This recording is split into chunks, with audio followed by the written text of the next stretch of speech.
Hello, everybody. Carolyn here from Diaries of a Business Owner, and today I am joined by Mon and Bob, who own Supported Pathways, which is a disability service coordinator business. Yes, correct. Excellent. And they've been in business since 2017, so going on 8 years now. Excellent. Today we're going to talk about working with your significant other in a small business. So, Mon, I'll get you to start. Talk to me about how you got into owning your own business. Wow, it's a long journey, but quite a good one for us because Bob's my second husband, and we'd only been together for a few years, and I had been working in different roles. I found that I was coming home in tears a lot, and just very unhappy. Bob identified that I have a lot of skills. I'm a social worker. So he encouraged me to think about starting our own business. I had absolutely no idea what to do or how to do it. And Bob had owned his own business in the past. So he helped me. And it's been an amazing journey. We decided, well, what's our logo going to... We knew that the NDIS was starting in Ipswich, so that started June 2017. So we created our business in January, and yeah, we had to think about, well, what was our logo going to be, what was our name, and how would we advertise, etc. So yeah, it's been a really great journey. Fantastic. And so, Bob, can you share some insights? So, Mon has just shared that she was obviously employed and working for somebody else and coming home in tears quite often. Was that what prompted you to support her into going to business for herself? Uh, yes, primarily. Mon's an out of the box thinker, and out of the box thinkers don't do well under micromanagement. So, in her various roles, she was constantly being restricted, where and that was the problem. She would see a big picture problem, but be told, no, just do this, right? Which invariably in a social work context meant ignoring the fact someone was at risk or suffering or homeless or and being told, not your problem, forget about it, never sat well. So, as I said to her on a constant basis, the only boss you're ever going to get on with is yourself. So Sometimes. do it yourself. And then you can do whatever you damn well like. If you want to save the world, save the world. So that's where it started, sitting out in our garden going, well, what will we call it? That's amazing. And so before we started this recording, Mon, you shared with me that you started the business and then 6 months in, you turned to Bob and said, you're going to quit your job and you're going to come and work with me. Is that right? Absolutely, because one of the things we didn't factor was NDIS is paper heavy or admin heavy, I should say. And, even in the days of everything's electronic, Bob and I are still a bit old school, so we still like paper and writing things and scanning things. And we try to be paperless, but we can't do it. We just absolutely can't do it. So Bob became back office person and I became front office. We started at home in one of our bedrooms. We had great big whiteboards up on the wall because I need visuals. And we didn't have documents or anything. We had to sort of develop everything ourselves. Then we also decided that Bob and I couldn't sit in the same office. So we took over a second bedroom. That was Bob's room. And I ended up hiring a friend who had worked with me in the past, and she was unemployed at the time. So we wanted to give someone else a start as well. And then when we went to hire another person, so that'd be the four of us, we decided we had to come into Ipswich, and we hired a building at the time. So that was sort of the beginning of our journey with staff, which was pretty interesting. That's pretty great. So one of the questions I was going to talk to you guys about today is what it's like working with your significant other. And you've shared a little bit of insight in that, saying that you did share an office to start with, but you do like having your own offices. And when I walked in here today, it was quite apparent because your office was extremely well lit, and then Bob, your office was quite dim lit. So you were mentioning before that you are both quite different in personality. What have been the struggles that you've faced working with your significant other? Do you want to go first? I'm sure you've got a long list.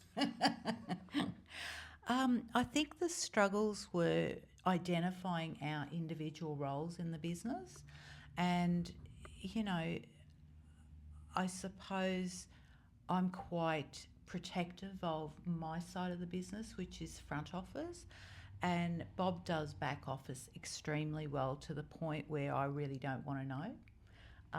But every now and then I go in there and ask lots of questions, which is a bit frustrating, I suppose.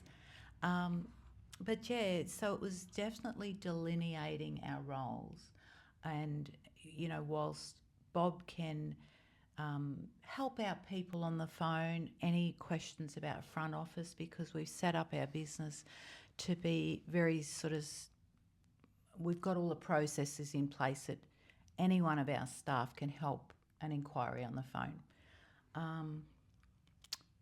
I'll hand this over to you now, Bob. So that was pretty good. So just touching on that, you both identified what your strengths were and what your subsequent weaknesses were, and you worked towards your strengths. And then you made it quite clear that you stayed in your lane, as they say, once those strengths were identified. Yeah, pretty well. I stayed in my lane. Bob, would you like to share an as insight much as into that? possible, but he didn't always stay in his lane, and he interfered in the front, and it was like, that's not your role. Yeah. Mon's lane is the highway. One-way traffic. And all lanes belong. But anyway, beside that, I went back office primarily because the humanities sector, I think, well, the allied health sector, is foreign to me. Me as a natural individual really can do without people. I don't need to be surrounded with conversation, and so hence back office was more my cup of tea. Having said that, I learned a lot in a very short space of time, and heard a lot of conversations that, well, let's just say I was shocked at what I was having to listen to. But that's the nature of this work. And I tip my hat to Monica, who deals with that on a constant basis, whereas I can say, I don't want to hear about it. What I'm getting here is both of you have identified where your place is in the business, and the success that you've received so far in the running of this business has been really off the backbone of making sure you stay in your own lane and focusing on the skills and the tasks that you're better at. Would I be correct in saying that? Yeah, definitely. It's not unnatural for Bob and I to actually not sort of run into each other too much during the day, even though we're right next door to each other as well, because we're just busy with our own task. And how do you guys go supporting each other when you get home and you've left, work at work? Sort of, what does that look like?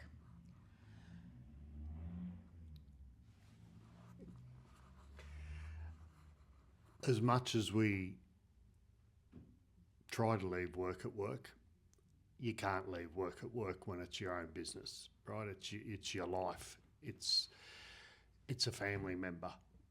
So when we do have issues,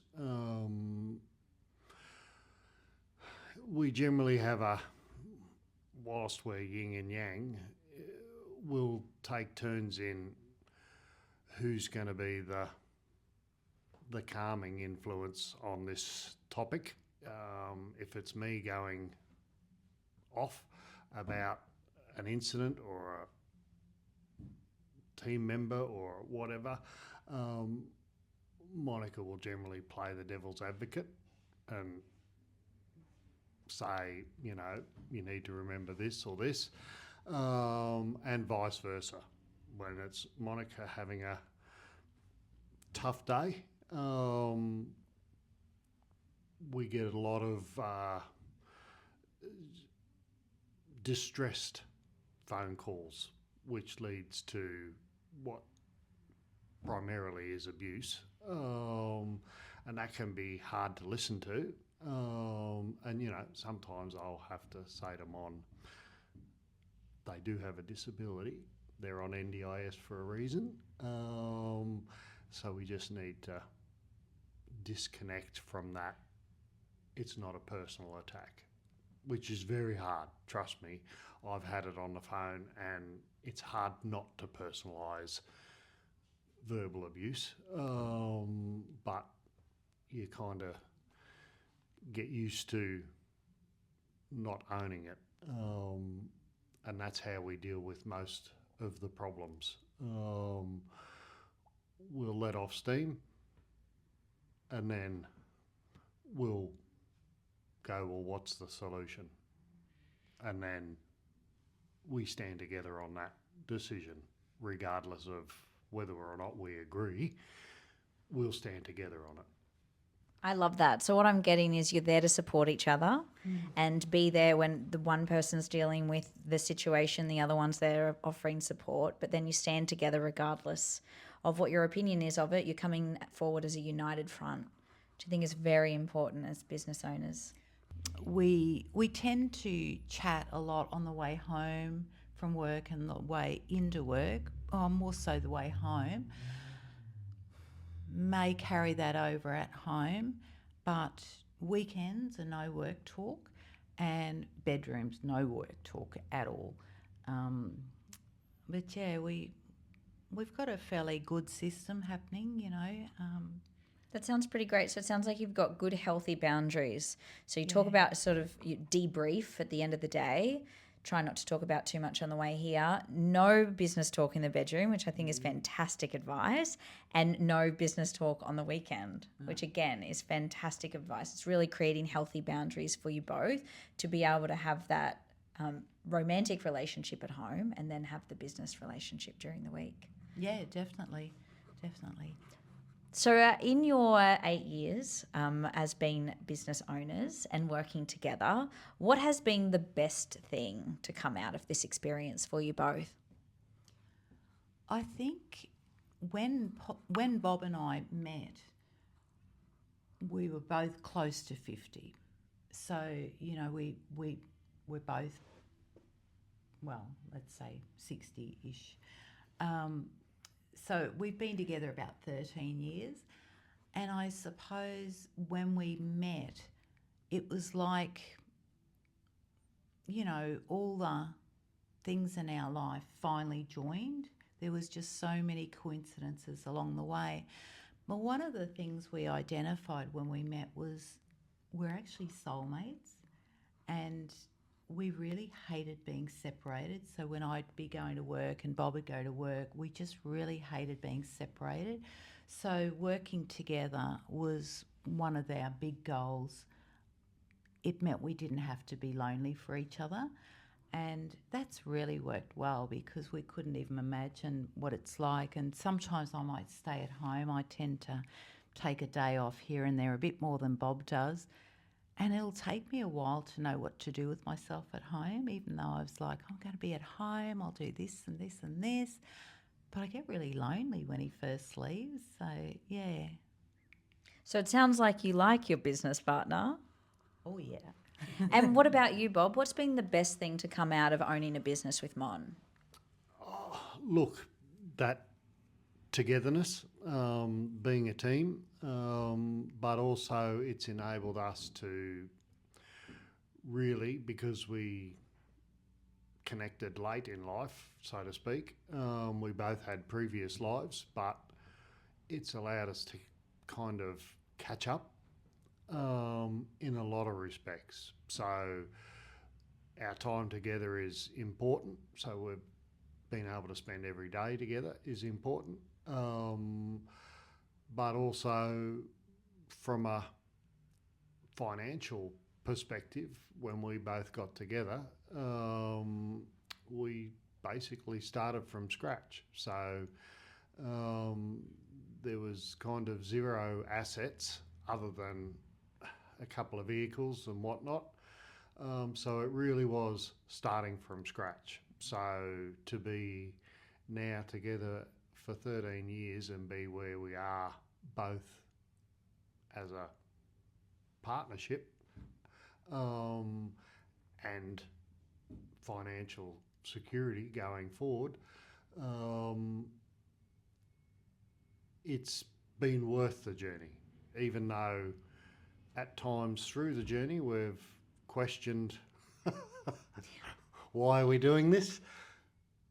The big picture is it's been worth it. We've achieved our initial goal, which was let's make a difference in every aspect, not just to participants or clients, but everyone that touches or comes in contact with supported pathways. It makes a difference. Nearly all our team have come with zero experience and left more than competent to go a totally different trajectory in life than what they were thinking. So in that sense, it's been worth the headaches to say, well, hey, we set out to make a difference, and at the end of the day, we've done that. We've stuck to our values. We've stuck to our principles. We haven't been swayed by bureaucratic pressures and everything else to say, focus on the dollar. We've focused on the people. I love that. Which, from a profit perspective, has not been the best decision, but we're still here and we're still sticking to our guns. I love that. Well, it sounds like you guys have had a pretty successful partnership, not only obviously as a romantic partnership, but also as a business partnership. Would you have any advice for somebody or the people listening to this podcast or watching this podcast that might be sitting there with their partner and they've considered opening a business together? What advice would you have to those people today?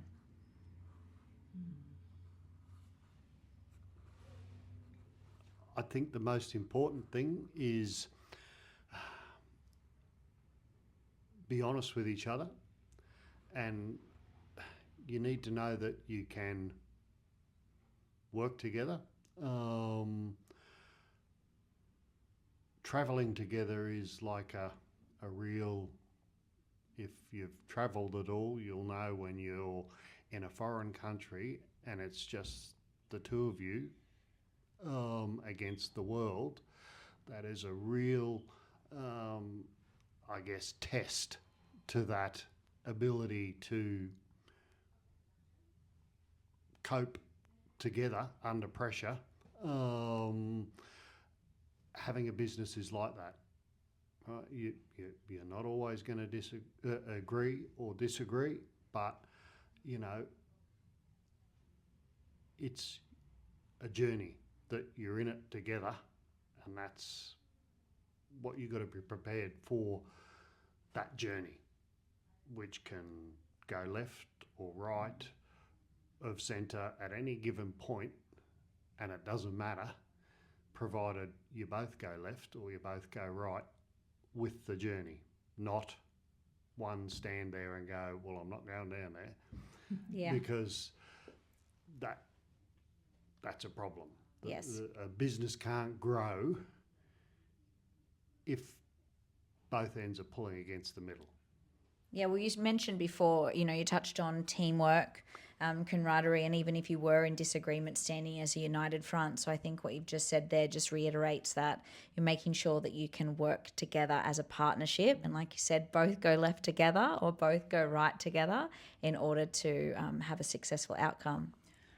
And I think one of the things we've really learnt over the years is to either maintain outside interests or start up new ones.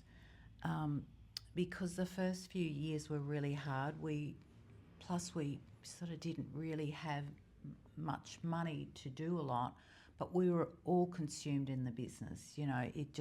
We really we really worked hard. I used to wake up at like 2 in the morning and go, oh, I might just start work, because the computer was at home, and I'd send out emails at crazy times of the day or night. And people would go, Mon, what are you doing? And it's like, oh, I'm busy. So I think just take on as much as you can chew and grow slower, and have those outside interests, and make sure you're being kind to yourself, and I think taking breaks.